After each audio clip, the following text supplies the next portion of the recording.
Sam stood on the rooftop of a building he had been looking at for weeks. He was studying it with special attention to the proximity of its neighbor. He was trying to size up the distance from one rooftop to the other. From the ground, it looked like 10 feet. It appeared that this building was only about 5 or 6 foot in height difference. Sam kept telling himself that this would be a piece of cake. He could totally make the distance. All he would need would be about a 20-foot run-up, and he could make the jump easily to the next building. At least, that's what he had been telling himself for weeks. Standing on top of the monstrous building, looking at the gap from this perspective changed his tune. The reality of it all was that the gap was about 15 feet across, and almost 12 feet higher than the roof on which he would land. He knew that he could technically make the gap. Sam's training in parkour was at the 4-year mark, and he held a firm grip on what needed to happen. If everything went according to plan, he would make it just beyond the edge and roll out. That was, if everything went according to plan. Sam's mind was racing faster than his heart. This should be a simple jump, he thought. However, where there is risk involved, the mind starts to wander off track. What if his jump was weak, or his foot slipped? Heaven forbid he fell short by only a few inches. After all, he was 10 stories up.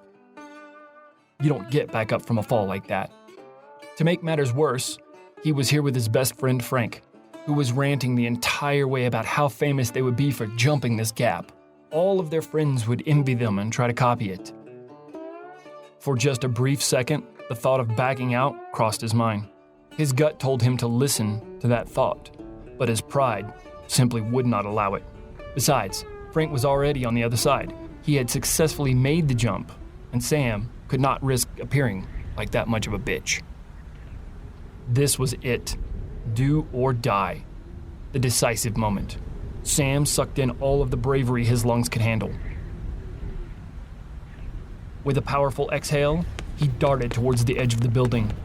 As he reached full sprint, he realized that there was no turning back. He was running way too fast to stop before the edge.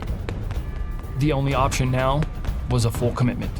He poured on the steam and mustered up all of his power. Sam reached the edge and planted his foot on the lip. The grip on the brick below his foot was solid.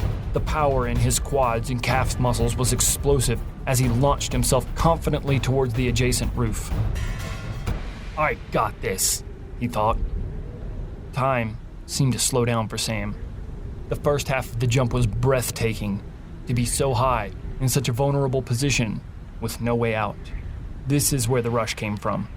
The second half of the jump was not as dreamy and prolific. Right around the halfway point, Sam realized he did not jump out far enough. He jumped high instead of long.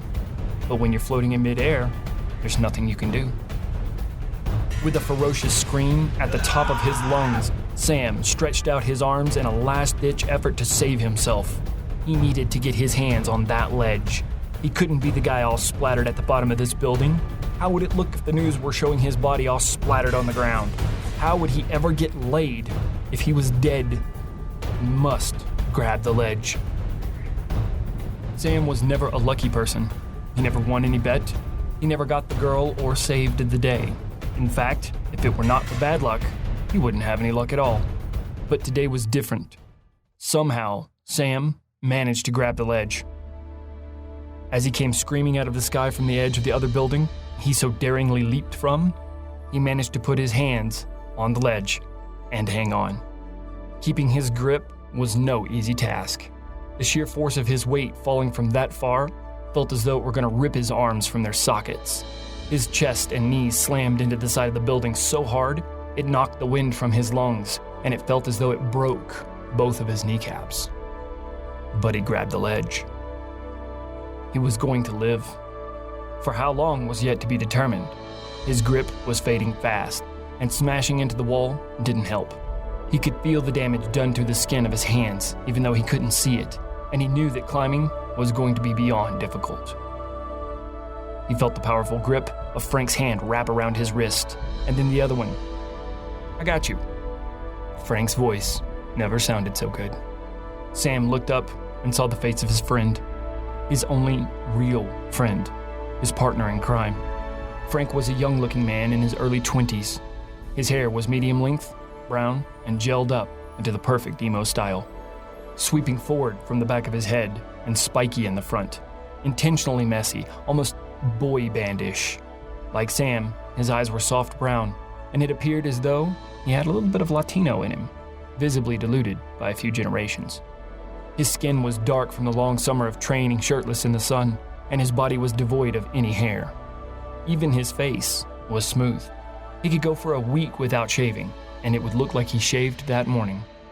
He was strong. A medium-sized tattoo stretched across the top portion of his chest, just below the collarbone. It was a word written in Old English-style lettering done in black with gray shading. It said, Benjamins, with the S made out of a $sign. There was no doubt about it. Frank's number one focus in life was money. With a look of strain on his face, Frank began to hoist Sam up onto the rooftop. Sam's face shared a similar look of strain. He struggled to get traction to assist Frank in the climbing effort. Once he reached the top, Sam laid flat on his back and stared at the sky for a second, trying to process what just happened. He cheated death. He knew it. Without saying a single word, he reached into his pocket, pulled out a soft pack of cigarettes. Slapping his hands together, he tapped one out and placed it between his lips, dropped the pack on the rooftop, and fished the lighter out of his pocket. Struck it, lit his smoke, and breathed in deeply. "You know those things are gonna kill you, right?" Frank scolded. Sam exhaled his lungful of smoke, sat up, and gave Frank an eat shit and die look. "I almost died right there, dude," Sam said as he pointed towards the ledge of death from which he had just returned. "I'm not stressing a fucking cigarette." "Yo, but you gotta admit that was fucking epic.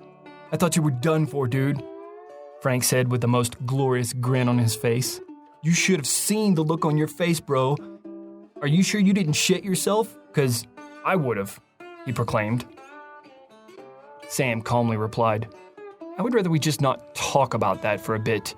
My hands are shaking. I just need to cool out for a moment."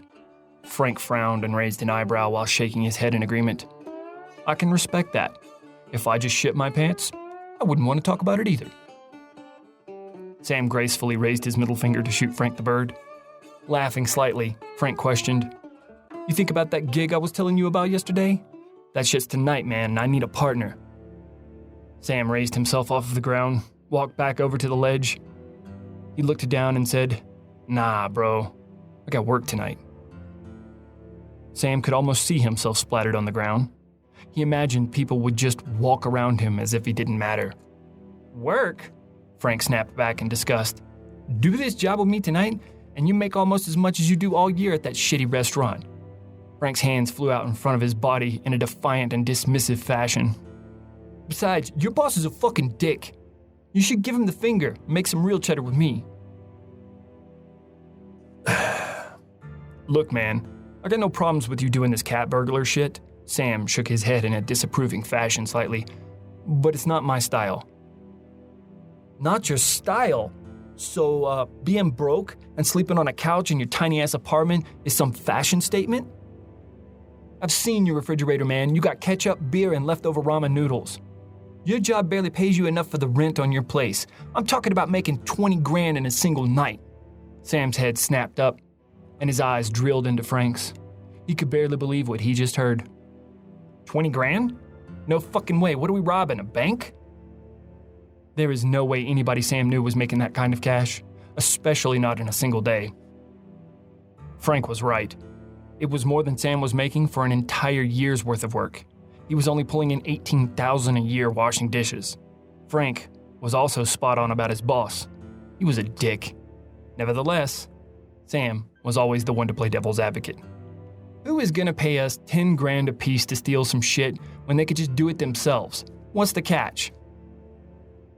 Frank grinned because he knew how Sam worked. He could tell that Sam was considering it and just needed a little push in the right direction. He loved his friend to death, but he knew Sam was a bit sheepish and just needed a good shepherd for tough decisions like these. That is when Frank pulled out the ace stashed up his sleeve. Try 20 grand a piece. The The job pays 40 G's, and there ain't no catch. This place doesn't even have a security system. The smile on Frank's face grew from ear to ear. Tickled about the details of it, Frank could have sold it to anybody. He went on to talk about it a bit more. Look, bro, we slip in, we slip out. Only a couple of people even know that this thing is there. It'll be weeks before they even know it's missing. Piece of cake. What thing? Sam asked with intrigue. What are we stealing? Some old-ass cars or something? Listen to this, yo. It's a flower, Frank said with a look on his face, expressing how lame and ridiculous the concept of stealing a flower was. It didn't matter to him what they would be stealing. Money was money. I guess my boss is some sort of flower nut or something. He is old. Maybe flowers are his thing. Too good to be true was the first thing that crossed through Sam's mind. Nothing in life is ever that easy. But the thought of easy money tends to wash out the reality of that saying, especially when you're talking about easy money to a person who is broke and eating leftover ramen. No matter how hard he worked at his job, there was no way he was going to make that kind of money. Also, it was non-taxable and untraceable. Sam had heard multiple stories from Frank about how easy it all was. He would slip in, swipe something, and that was that. Frank never made any mention about encounters with the police or even security guards for that matter. He always dressed nice, drove a nice car, and lived in a great apartment uptown. His parents were dirt poor, and no way Frank was getting any kind of cash from them. He couldn't be selling drugs. Frank detested the thought of drugs. All of the money he had to have been coming from his rather questionable night job. The thought of getting caught never left Sam's mind, though. He never knew anyone that went to prison, but he had heard enough folklore and urban legends about prison life to want to avoid going there. He did not intend to become a career thief, but he was tired of his dietary options and his shitty boss. The heist needed to be a one-time thing. Slip in, slip out. Get paid, hang it up forever. I'm in, but just this once. When and where? He said, feeling like he had just sold his soul to the devil. The feeling of uneasiness came over him as soon as the words left his mouth. What did he get himself into? Stealing was the last thing he thought he would be doing with this evening. He was on a schedule to work tonight. What was he going to tell his boss? How was he going to get that asshole to let him off this evening with such short notice? What was he supposed to wear? Did he need special tools? So many questions, so many details. It was going to be a long evening.